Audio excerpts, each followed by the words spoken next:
দর্শক, চতুর্দিকে প্রশ্ন উঠেছে লন্ডনে আসলে হচ্ছেটা কি। বাংলাদেশের প্রধান উপদেষ্টা যখন লন্ডনে সফরে আছেন, ঠিক সেই মুহূর্তে লন্ডনে নানা রকমের লঙ্কাকাণ্ড হতে দেখছি আমরা, নানা রকমের খবর আসছে। পজিটিভ খবর যেমন রয়েছে, নেগেটিভ খবরের সংখ্যাই বেশি। সেরকম মুহূর্তে প্রশ্নটা আসলে উঠেই চলেছে যে লন্ডনে হচ্ছেটা কি। প্রফেসর ইউনূস যে হোটেলে থাকছেন সেই হোটেলের সামনে তার বিরুদ্ধে বিক্ষোভ হতে দেখেছি, অনেক কিছু দেখেছি। অনেক কিছুর মধ্যে, অনেক আলোচনার মধ্যে যে আলোচনাগুলো পুরনো হয়ে গেছে, সেই আলোচনার মধ্যে নতুন আলোচনা সেটা হচ্ছে যে ব্রিটিশ প্রধানমন্ত্রীর সঙ্গে প্রফেসর ইউনূসের সাক্ষাৎ বোধহয় হচ্ছে না। তেমনটাই আশঙ্কা তৈরি হয়েছে আমাদের প্রধান উপদেষ্টার প্রেস সেক্রেটারি শফিকুল আলমের এক মন্তব্যে। কি বলছেন তিনি? হঠাৎ করে এই রহস্যটা সামনে আসলো কেন? এরকম রহস্যের মধ্যে প্রধান উপদেষ্টা যুক্তরাজ্যে সফর কেন? একটা দেশে রাষ্ট্রীয় সফরের যখন সময় হয় তখন তার আগে থেকে, অনেক আগে থেকেই সেই সফরের প্রত্যেকটা কর্মসূচি চূড়ান্ত থাকে, মিনিটে মিনিটে সেই ব্যাপারগুলো একেবারে চূড়ান্ত করেই যাওয়া হয়, ছক এঁকে যাওয়া হয়। কিন্তু এবার জানা গেল ব্রিটিশ প্রধানমন্ত্রীর সঙ্গেই প্রফেসর ইউনূসের বৈঠক অনিশ্চিত। শফিকুল আলম কি বললেন? যুক্তরাজ্যের প্রধানমন্ত্রী স্যার কিয়ার স্টারমারের সঙ্গে লন্ডন সফররত প্রধান উপদেষ্টা মোহাম্মদ ইউনূসের বৈঠকের কোনো সূচি এখনও হয়নি। প্রধানমন্ত্রী কিয়ার স্টারমার এই মুহূর্তে কানাডা সফরে রয়েছেন, এমনটা জানিয়েছেন প্রধান উপদেষ্টার প্রেস সেক্রেটারি, আমাদের প্রধান উপদেষ্টার press secretary Shafiqul Alam. 14 June পর্যন্ত অধ্যাপক ইউনূসের লন্ডনে অবস্থানকালে কিয়ার স্টারমার যুক্তরাজ্যে ফিরে এলে এবং তার শিডিউল পাওয়া গেলে বৈঠক হতে পারে বলে শফিকুল আলম জানিয়েছেন। কিন্তু এদিকে বাংলা ট্রিবিউন অন্য তথ্য দিচ্ছে। বাংলা ট্রিবিউন বলছে, নিশ্চিত করছে যে ব্রিটিশ প্রধানমন্ত্রী এই মুহূর্তে তার দেশেই অবস্থান করছেন, তিনি কানাডা সফরে নেই। তাহলে শফিকুল আলম এই মিথ্যা ব্যাপারটা সামনে আনলেন কেন? সেটাও প্রশ্ন সাপেক্ষ। শফিকুল আলমের কথাটা ঠিক নাকি বাংলা ট্রিবিউনের নিউজটা ঠিক, এই প্রশ্ন সামনে এসে যাচ্ছে। বাংলা ট্রিবিউন বলছে, সেই ইয়েটা আপনারা দেখে নিতে পারেন। বাংলা ট্রিবিউন যেটা বলছে সেটা হচ্ছে ব্রিটিশ প্রধানমন্ত্রী ব্রিটেনেই আছেন, কানাডা যাননি। সেই খবরে তারা বলছে, প্রধান উপদেষ্টার প্রেস সচিব শফিকুল আলম বলেছেন, যুক্তরাজ্যের প্রধানমন্ত্রী স্যার কিয়ার স্টারমার বর্তমানে কানাডা সফরে আছেন, এজন্য প্রফেসর ইউনূসের সঙ্গে বৈঠকের কোনো সূচি এখনও ঠিক হয়নি। অথচ সূচি অনেক আগেই ঠিক হয়ে যাওয়ার থাকার কথা। দেশে থাকাকালীনই সূচি ঠিক হবে, সেই সূচি অনুযায়ী তিনি সফর করবেন, এমনই রাষ্ট্রীয় সফরের নিয়ম। কিন্তু উল্টো কথাটা শফিকুল আলম বললেন যে ব্রিটিশ প্রধানমন্ত্রী দেশের বাইরে থাকায় তার সঙ্গে সাক্ষাতের সূচিটা নাকি এখনও হয়নি।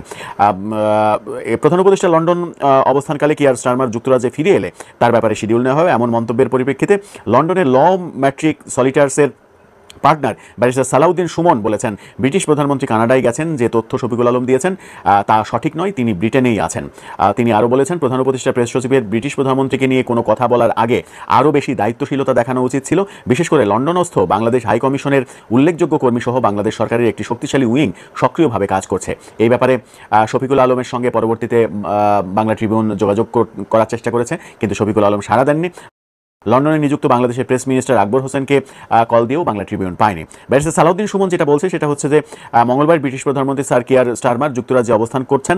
তিনি ডাউনিং স্ট্রিটে শিশু কিং এলসি ডট স্ট্যানকম এবং অ্যালিস অ্যাগিয়ার এর পরিবারের সদস্যদের সঙ্গে বৈঠকও করেছেন, যেখানে তিনি সাউথ পোর্টে একটি স্মৃতি উদ্যানের পরিকল্পনা নিয়ে আলোচনা করেছেন এবং এই প্রকল্পের জন্য সরকারি অর্থায়নের ঘোষণাও দিয়েছেন। তিনি নরওয়ের প্রধানমন্ত্রী জোনাস গারস্টোরের সঙ্গেও ফোনে কথা বলেছেন, যেখানে তারা ইসরায়েলি প্রধানমন্ত্রীর উপর নিষেধাজ্ঞা এবং ন্যাটোর মিত্রদের জন্য সম্মিলিত প্রতিরক্ষার গুরুত্ব নিয়ে আলোচনা করেছেন। আরও অনেক কর্মকাণ্ড করেছেন। ব্যারিস্টার সুমন এই তথ্যগুলো নিশ্চিত করেছে, তাকে উদ্ধৃত করে বাংলা ট্রিবিউন এই খবরটি সামনে নিয়ে এসেছে।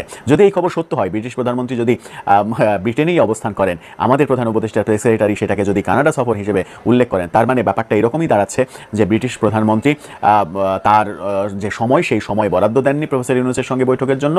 সেই কারণে একটা অজুহাত হিসেবে সামনে আনা হচ্ছে তিনি কানাডা সফরে রয়েছেন, যে কারণে তার সঙ্গে বৈঠকের সূচি চূড়ান্ত হয়নি। কিন্তু বাস্তবতা কি?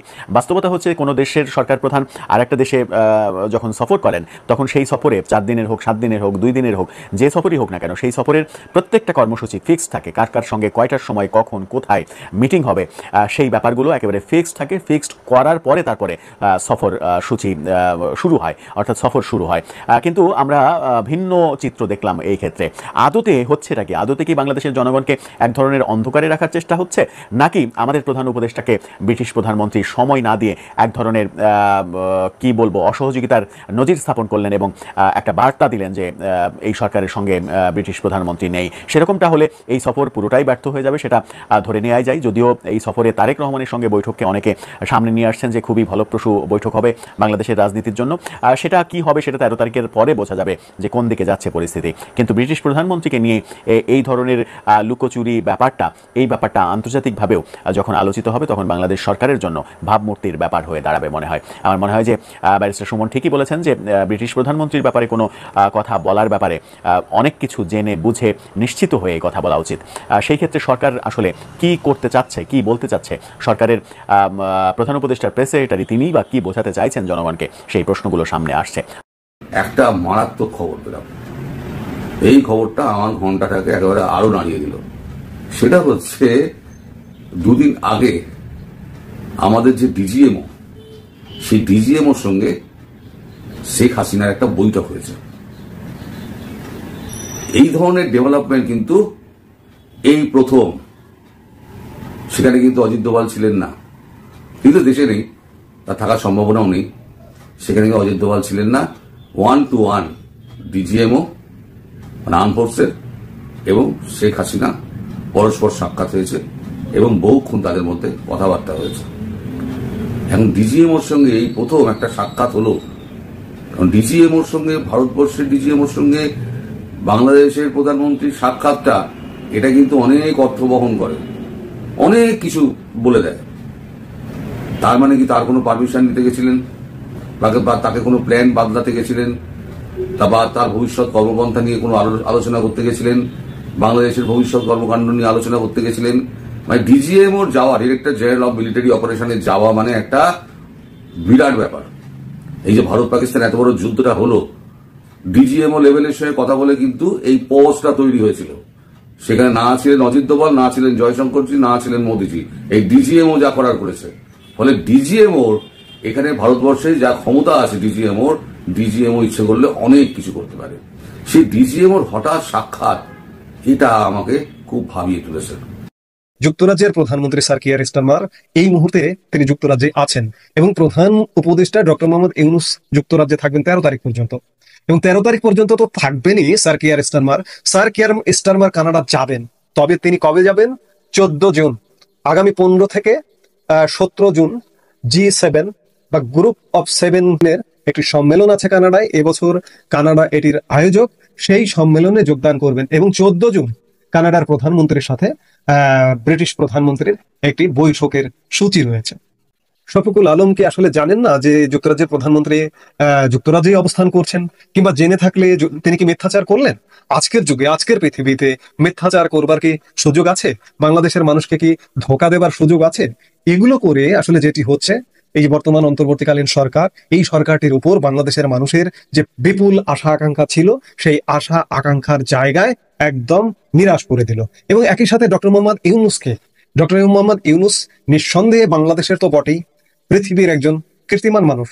আমরা তাকে সম্মানের জায়গায়, শ্রদ্ধার জায়গায় রাখতে চাই। বাংলাদেশের সর্বোচ্চ বেসামরিক সম্মাননা স্বাধীনতা পুরস্কার তো পেয়েছেন সেই বহু আগে, 1987 সালে সেই সময় বাংলাদেশের সর্বোচ্চ পুরস্কার পেয়েছেন। শুধু বাংলাদেশ নয়, পৃথিবীর সর্বোচ্চ পুরস্কার নোবেল পুরস্কার পেয়েছেন। নোবেল পুরস্কার কজন পায়? বাংলাদেশের একমাত্র বাংলাদেশী ডক্টর মোহাম্মদ ইউনূস। আগামী কত বছর পর কোনো বাঙালি নোবেল পুরস্কার পাবে সেই নিশ্চয়তাও নেই। সেই জায়গায় ডক্টর মোহাম্মদ ইউনূস কিন্তু আমাদের একটি সম্মানের জায়গায় আছেন বা ছিলেন।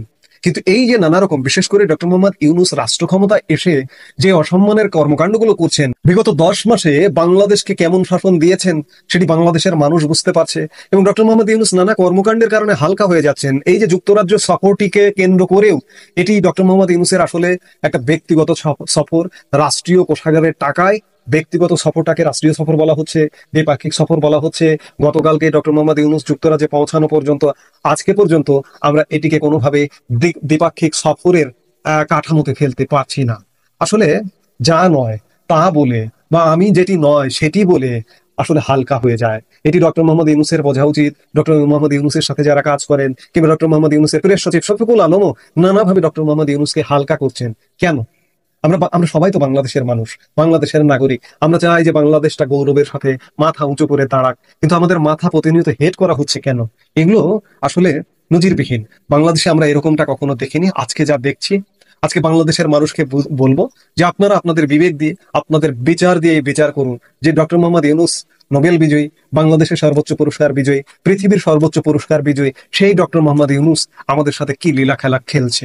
আমি বিশেষভাবে মন্তব্য করতে চাই না। ডক্টর মোহাম্মদ ইউনূস সম্মানীয় মানুষ, সেই সম্মানীয় মানুষ নিজেই যখন নিজের সম্মান হানি করছেন তখন আর কিছু বলার থাকে না। বাংলাদেশের সাবেক প্রধানমন্ত্রী শেখ হাসিনার যুক্তরাষ্ট্র প্রবাসী পুত্র সজীব ওয়াজেদ জয় ঈদুল আজহার আগেই ভারতে এসেছেন। আওয়ামী লীগের ঘনিষ্ঠ সূত্র নিশ্চিত করেছে, জয় মায়ের সঙ্গে ঈদ কাটিয়েছেন, তিনি এখনও ভারতে রয়েছেন। শেখ হাসিনা গণ অভ্যুত্থানের মুখে গত 5 আগস্ট ভারতে আশ্রয় নেয়ার পর এই প্রথম পরিবারের কারো সঙ্গে সাক্ষাৎ করেছেন। তিনি বর্তমানে নয়াদিল্লিতে রয়েছেন। বিভিন্ন সূত্র থেকে জানা গেছে, জয়ের বর্তমান কোনো প্রকাশ্য অনুষ্ঠানে অংশগ্রহণের কোনো পরিকল্পনা নেই। তার সফরসূচির বিস্তারিতও জানা যায়নি। জয়ের ভারত সফর এবং মায়ের সঙ্গে দেখা করার ব্যাপারে ভারত সরকারের কোনো প্রতিক্রিয়া জানা যায়নি। এই ঈদ মিলনে হাসিনা কন্যা পুতুলও যোগ দিয়েছিলেন কিনা তার নিশ্চিত হওয়া যায়নি।